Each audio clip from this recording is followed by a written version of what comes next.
3 neumáticos de camión rociados con 20 litros de gasolina, 190 kilómetros de asfalto quemado, en una carretera donde nadie se detiene de noche, y una niña de 12 años, cuya única defensa era saber hablar con las manos, silenciada por el fuego y la traición de su propia sangre.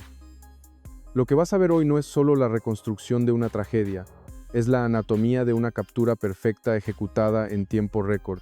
Este sábado, mientras Michoacán ardía en indignación, Omar García Harfuch coordinó desde la Ciudad de México el golpe definitivo que puso fin a la fuga del hombre más buscado de la semana. Hablamos de Alfredo N., un sujeto con historial de conflictos domésticos y préstamos ilegales que creyó que podía hacerle daño a su propia familia, a sus primos Víctor y Anayeli, y a su sobrina Megan de 12 años para luego desaparecer entre lujos. Pero Alfredo cometió un error fatal, subestimó la capacidad de rastreo del Estado mexicano. Para entender la magnitud de esta operación, primero debes recordar lo que se perdió. Víctor y Anayeli no eran víctimas comunes, eran las manos y la voz de la comunidad sorda en el Congreso de Michoacán. Eran intérpretes de lengua de señas que dedicaron su vida a comunicar a otros, y su hija, una niña que apenas comenzaba a vivir, fue arrastrada a este infierno por una disputa que los peritos aún están reconstruyendo. Desaparecieron el 15 de enero en Morelia y reaparecieron días después, en una escena que los forenses describieron como una zona de guerra térmica. Sin embargo, la historia no terminó en impunidad. Terminó en el Hotel Tres Cielos de Tequesquitengo, Morelos, mientras el responsable disfrutaba de una piscina con vista al lago, creyéndose protegido por la distancia. Un equipo de élite de la Secretaría de Seguridad y Protección Ciudadana, en coordinación con la Fiscalía de Michoacán y la Marina, ya había rodeado el perímetro.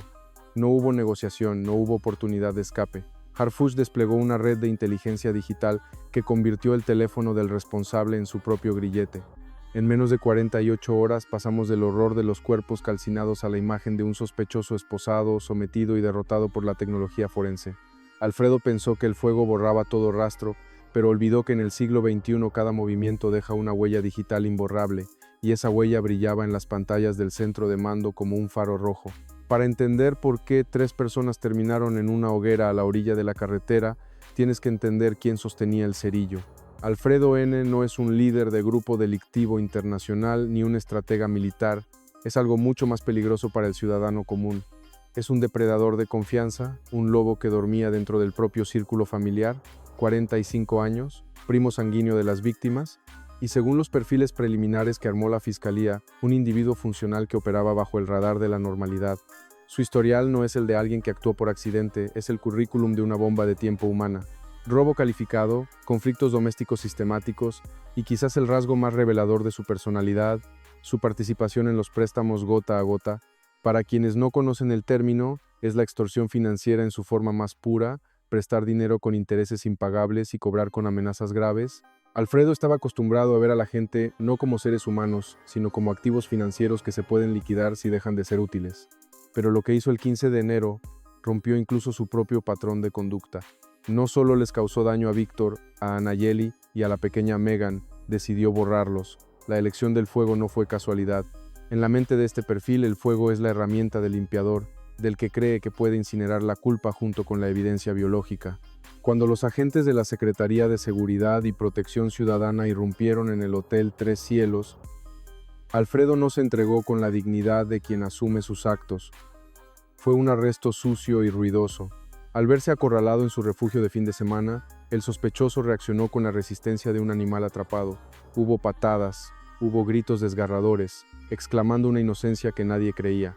Forcejeó con los elementos de la Guardia Civil y la Marina intentando convertir el lobby del hotel en un ring de lucha. Gritaba que era un error, que él era familia, que él los amaba. Sin embargo, mientras él gritaba mentiras, la ciencia gritaba la verdad. Los peritos forenses ya habían procesado la escena en Sinapecuaro. No importaba cuánto fuego hubiera usado, el ADN de Alfredo estaba disperso por la escena del incidente, microscópico e irrefutable, vinculándolo directamente con lo ocurrido. Su libertad terminó ahí entre gritos histéricos y esposas de acero. Para los analistas de casos hay una regla de oro. No subes a una familia de 3 personas a un vehículo en una plaza comercial concurrida sin causar un escándalo, a menos que uses el arma más peligrosa de todas, la confianza. La cronología forense sugiere que esto no fue un secuestro comando con objetos peligrosos a plena luz del día, fue una extracción de confianza. Víctor y Anayeli vieron una cara conocida. Alfredo no era un extraño con pasamontañas, era el primo, la sangre. Probablemente les dijo: suban, necesitamos hablar o acompáñenme rápido. Y cuando las puertas de ese vehículo se cerraron en el estacionamiento de Plaza La Huerta, la trampa se selló herméticamente. La teoría más fuerte que circula en las mesas de análisis apunta al dinero. Recordemos el perfil de Alfredo, operador de préstamos gota a gota. En ese mundo la deuda se paga con intereses de terror. ¿Le debían dinero? ¿O acaso Alfredo, en su desesperación financiera, intentó extorsionarlos sabiendo que tenían trabajos estables en el gobierno? La hipótesis es que la camioneta no se dirigía a una reunión familiar, sino a un punto de cobro que salió terriblemente mal. El trayecto de Morelia a Sinapecuaro es de aproximadamente 50 minutos de terror psicológico dentro de una cabina cerrada. En algún punto de esos 60 kilómetros la negociación se rompió y el individuo tomó el control. Pero lo que desconcierta a los investigadores es la disposición final, kilómetro 190 de la autopista de Occidente. ¿Por qué ahí? ¿Por qué a la vista de todos? La psicología de casos nos da una respuesta escalofriante. Camuflaje táctico. Alfredo intentó replicar una escena de grupo organizado. Al usar neumáticos y fuego en una carretera federal, intentó disuadir a la policía local esperando que clasificaran el caso como ajuste de cuentas entre grupos rivales y cerraran la carpeta rápido. Quería que pareciera una acción del crimen organizado para ocultar lo que realmente era un incidente doméstico por avaricia y odio. No los escondió porque quería que el miedo desviara la atención, pero subestimó a los forenses. El fuego destruye la piel, pero no destruye las trayectorias ni la geolocalización de los dispositivos móviles que viajaron con ellos hasta el final. La noticia llegó al escritorio de Omar García Harfuch en la Ciudad de México como un reporte clasificado de prioridad 0. No era solo un expediente más, era la confirmación de una atrocidad. Cuando el secretario leyó el informe preliminar, 3 cuerpos, una niña de 12 años, neumáticos incendiados, el ambiente en el búnker de la Secretaría de Seguridad y Protección Ciudadana cambió drásticamente. Dicen que en este trabajo uno se vuelve inmune al horror, pero hay casos que rompen incluso el blindaje emocional más grueso. Saber que las víctimas eran intérpretes de lengua de señas, personas dedicadas a ayudar a otros y que habían sido traicionadas por su propia sangre, activó algo personal en la estrategia federal. Harfuch no ordenó una investigación estándar, ordenó una cacería digital masiva. Desde su oficina transformada en el centro neurálgico de la operación, se activó la Mesa de Coordinación Estatal para la Construcción de Paz. No enviaron patrullas a dar vueltas al azar. Harfuch desplegó a los especialistas del área de investigación de la SSPC y solicitó el apoyo de la Marina y la Fiscalía de Michoacán. El objetivo era claro: saturación de inteligencia. Los analistas comenzaron a reconstruir el rompecabezas digital, rastrearon las últimas señales de los teléfonos móviles, revisaron horas de video de los arcos carreteros y cruzaron datos financieros del sospechoso. En las pantallas del centro de mando, los puntos comenzaban a conectarse. Una transacción, una señal de GPS, un rastro de peaje. El sistema arrojó una ubicación que brillaba a 300 kilómetros de la escena del incidente, el estado de Morelos. Alfredo no estaba huyendo hacia la frontera ni escondiéndose en una cueva, estaba en una zona turística. La orden de despliegue fue silenciosa y letal. Un convoy interinstitucional compuesto por agentes de la Guardia Civil, elementos de la Marina y detectives de la Fiscalía General se movilizó hacia el sur. Iban equipados con órdenes de aprehensión y tecnología de localización en tiempo real. No eran policías de tránsito, era una fuerza de tarea diseñada para neutralizar objetivos de alto valor sin usar fuerza letal si no era necesario. El cerco se cerró alrededor del municipio de Yojutla y Tequesquitengo, mientras Alfredo dormía o paseaba. Docenas de ojos electrónicos y físicos ya estaban sobre él, esperando la luz verde desde la capital. El equipo táctico estaba posicionado fuera del Hotel Tres Cielos. Tenían la habitación identificada y el perímetro asegurado, pero al momento de la irrupción, los agentes notaron un detalle en la puerta que no aparecía en los planos del hotel. Sábado por la mañana, en Tequesquitengo, mientras los turistas pedían bebidas junto a la alberca del Hotel Tres Cielos, ajenos a la realidad, el pasillo del segundo piso se había convertido silenciosamente en una zona de operaciones de alto riesgo. No eran empleados de limpieza, era una célula de extracción conjunta. Elementos de la Marina y del Grupo de Operaciones Especiales de la Fiscalía entrenados en combate en espacios cerrados, listos para ejecutar una orden directa que bajó desde el escritorio de Harfuch. La formación era de libro de texto, 12 operadores apilados en fila india contra la pared, evitando el cono de riesgo frente a la puerta. El equipamiento que portaban no dejaba margen al error. equipos tácticos calibre 5.50 y 6 equipados con miras holográficas para adquisición rápida de blancos y designadores láser cuyos haces verdes cortaban la penumbra del pasillo apuntando al centro de la madera. El hombre en punta sostenía un escudo balístico nivel 3, capaz de detener impactos a quemarropa mientras el brechador preparaba el ariete hidráulico. En el centro de mando la tensión era absoluta. ¿Sabían que Alfredo era un individuo volátil? Si tenía un objeto peligroso, si tenía rehenes y decidía no volver a la cárcel, ese pasillo de hotel podía convertirse en una situación crítica en segundos. A la señal del comandante, el silencio se rompió con un estruendo seco. El ariete destrozó la cerradura magnética y la puerta cedió. Policía Federal, al suelo, manos visibles. El equipo inundó la habitación con la precisión de un fluido a alta presión. Las luces estroboscópicas de los equipos cegaron cualquier intento de reacción visual. Alfredo, el responsable del incidente de Sinapecuaro, fue sorprendido en su propia arrogancia. No tuvo tiempo de alcanzar nada. En menos de 3 segundos pasó de ser un turista en Morelos a tener 3 equipos apuntando a su pecho y una bota táctica presionando su espalda contra el piso de cerámica fría. Intentó resistirse pataleando y gritando incoherencias sobre su inocencia, pero la fuerza aplicada por los operadores fue abrumadora. Las esposas de polímero reforzado se cerraron sobre sus muñecas con un clic metálico que resonó como el fin de su libertad. El objetivo estaba asegurado. El sospechoso había caído sin que se usara fuerza letal, neutralizado por la superioridad táctica de un estado que decidió que ya era suficiente.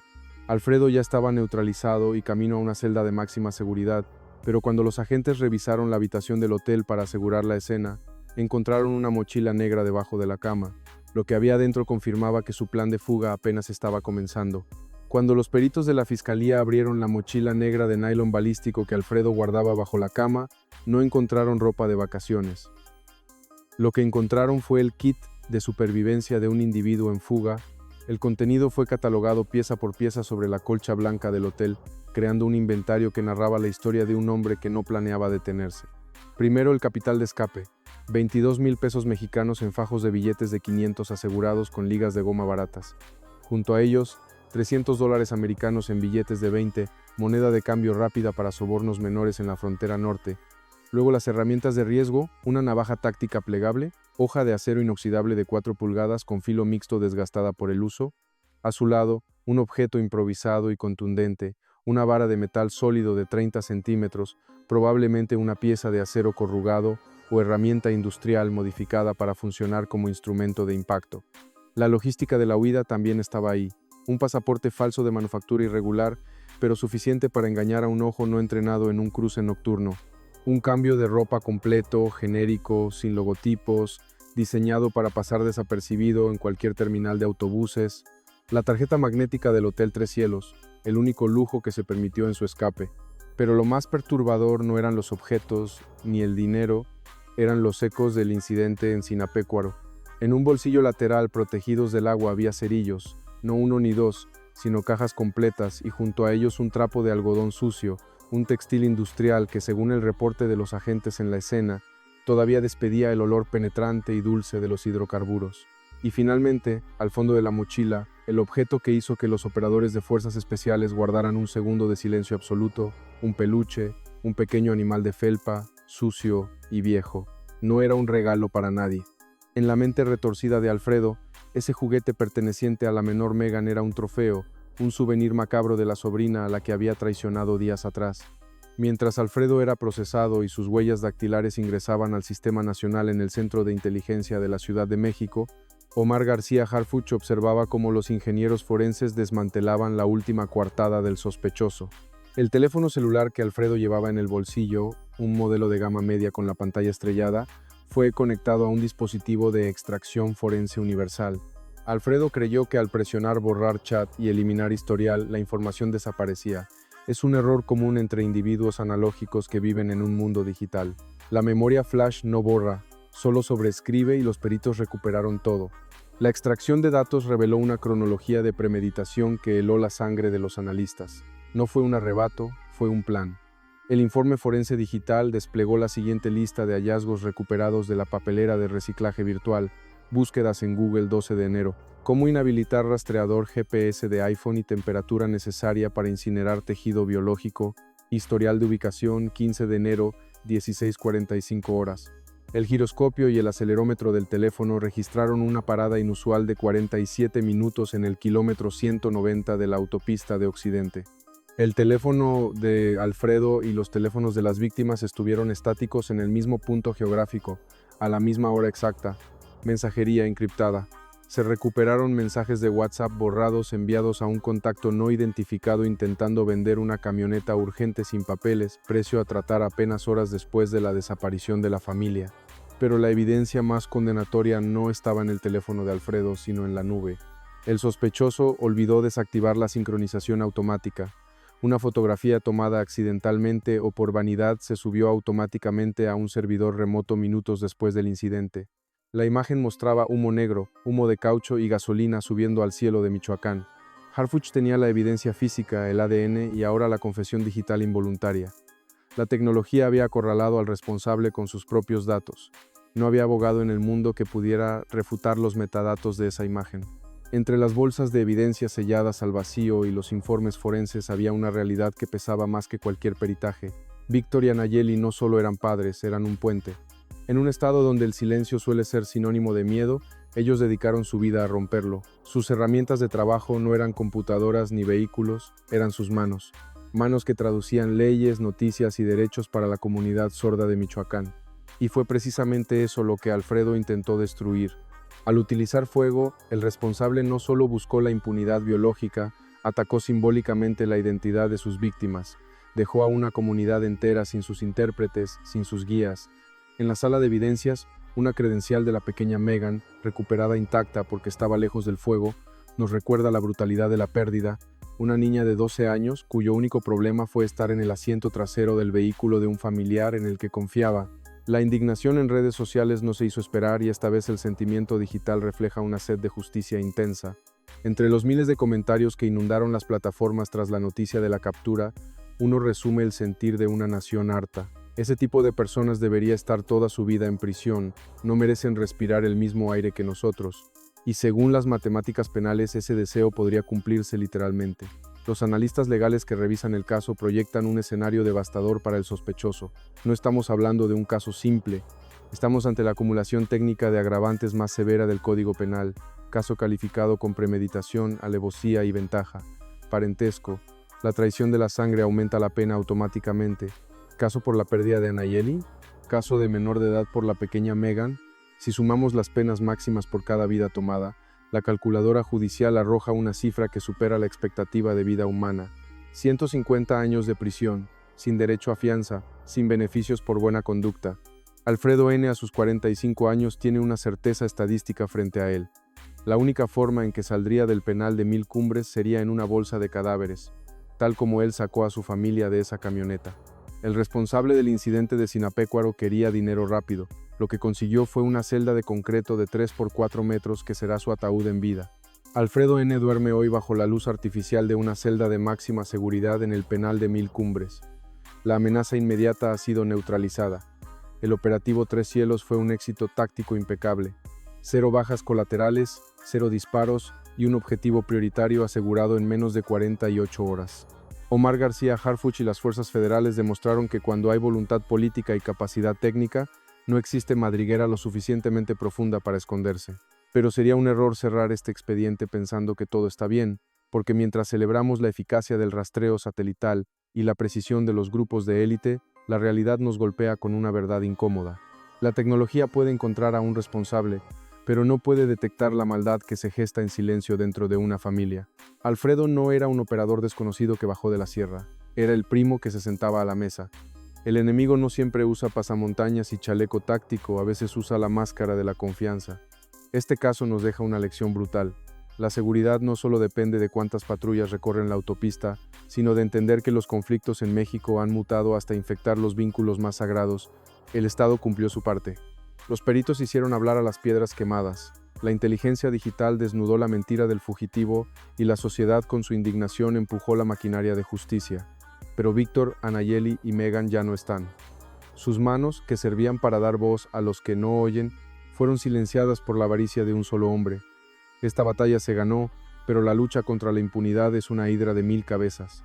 Hoy cortamos una, pero mañana surgirá otra en otro municipio, con otro nombre, quizás con otra excusa. Y cuando eso pase, cuando otro individuo crea que puede burlar la ley, nosotros estaremos aquí para analizar cómo cae. Porque en este canal no solo contamos noticias, desmantelamos la mentira. Si quieres entender lo que realmente pasa en las entrañas de la seguridad en México, si quieres ver los operativos como nadie te los cuenta, dale clic al botón de suscribir y activa la campana. Nos vemos en el próximo despliegue.